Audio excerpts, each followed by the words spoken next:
Oke, kita mulai ya. Pernah dengar skandal Wells Fargo? Antara 2011 sampai 2016 itu, jutaan rekening dibuka tanpa izin nasabah. Gila kan? Iya, itu kasus besar banget. Ribuan karyawan sampai dipecah. Nah, perusahaan bilangnya sih ini cuma ulah oknum nakal. Tapi apa iya sesimpel itu? Kayaknya enggak ya. Seringnya sih nggak sesimpel itu. Kasus kayak Wells Fargo ini biasanya akarnya lebih dalam. Dan ini nyambung banget sama bahasan kita dari bab 8 hari ini. Fenomena pudarnya etika atau ethical fading. Ethical fading, pudarnya etika. Betul. Ini bukan soal orang jahat tiba-tiba muncul gitu aja, tapi lebih ke proses. Proses bertahap di mana standar etika di sebuah organisasi itu ya terkikis pelan-pelan. Oke, jadi penelusuran kita kali ini mau bongkar itu ya, gimana etika bisa luntur seringnya tanpa disadari, dan gimana cara jagaannya. Ini penting banget sih kayaknya. Penting banget. Ethical fading ini bisa diibaratkan kayak kita jalan di turunan licin. Awalnya mungkin cuma pelanggaran kecil, sepele lah. Tapi dibiarin, numpuk, lama-lama jadi biasa. Jadi kebiasaan buruk gitu ya? Iya, malah bisa jadi norma baru yang diterima. Dan pemicunya seringkali itu mindset terbatas. Fokusnya cuma ke target jangka pendek, angka penjualan kuartalan misalnya. Nah, tekanan target ini nih. Betul. Tekanan ini yang bikin orang ya nyari jalan pintas, mengabaikan etika. Soal tekanan jadi ingat studi klasik Good Samaritan yang disebut di Sumber kita. Calon pendeta yang buru-buru mau ceramah, malah cuek sama orang yang butuh bantuan di jalan. Gila ya? Iya, itu nunjukin banget gimana tekanan situasi, entah waktu atau target, bisa bikin fokus kita jadi sempit banget. Pertimbangan etis jadi kesingkir. Niat baik aja bisa kalah ya sama situasi. Bisa banget. Nah, selain tekanan, ada juga soal rasionalisasi sama penggunaan bahasa. Manusia itu, jago banget cari pembenaran. Oh iya, bener juga. Sering dengar kan, kayak, ini cuma centang kotak doang kok. Atau, iyalah, semua orang juga gini. Persis.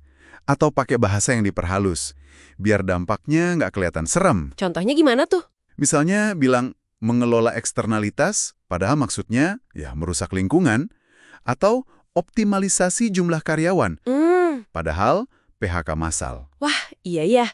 Bahasa halus ini kok bisa ya bikin kita jadi kebal gitu sama isu moral? Karena bahasa itu membentuk cara kita melihat dunia, cara kita merasa. Bahasa halus itu kayak bikin jarak emosional. Nah, ini diperparah lagi sama yang namanya lazy leadership. Kepemimpinan malas. Maksudnya? Jadi, pas ada masalah etika, pemimpinnya bukannya benerin akar masalahnya, budaya atau kepercayaannya, tapi refleksinya malah bikin aturan baru, prosedur baru. Oh, kayak nambal ban bocor pakai selotip ya?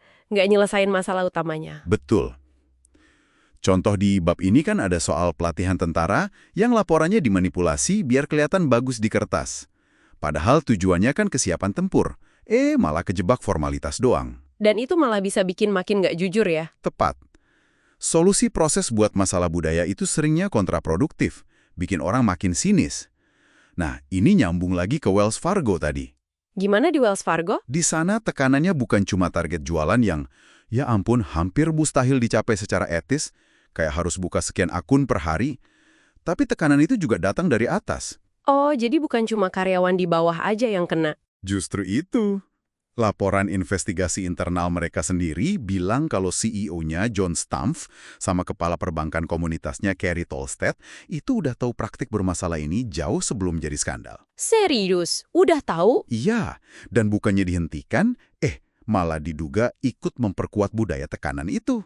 Ini bukan ethical fading yang pasif lagi, tapi udah kegagalan kepemimpinan aktif. Wah, ini beda banget ya ceritanya dari sekedar olah oknum. Ini mah masalah sistemik dari puncak.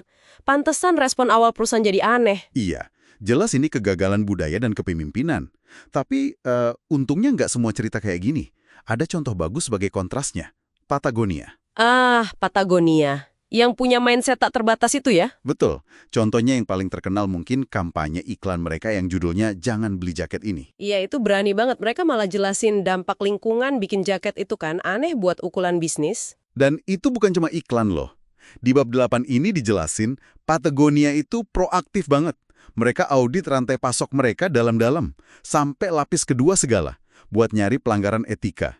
kayak isu kerja paksa atau perdagangan manusia. Terus kalau ketemu masalah, Komitmen mereka ya diperbaiki, bukan ditutupi. Makanya mereka jadi B Corp juga kan? Benefit Corporation. Ada komitmen legal buat nilai sosial dan lingkungan, nggak cuma profit. keren banget. Jadi ini bukti ya kalau bisnis yang etis itu bukan cuma mimpi. Malah bisa jadi kuat banget ya.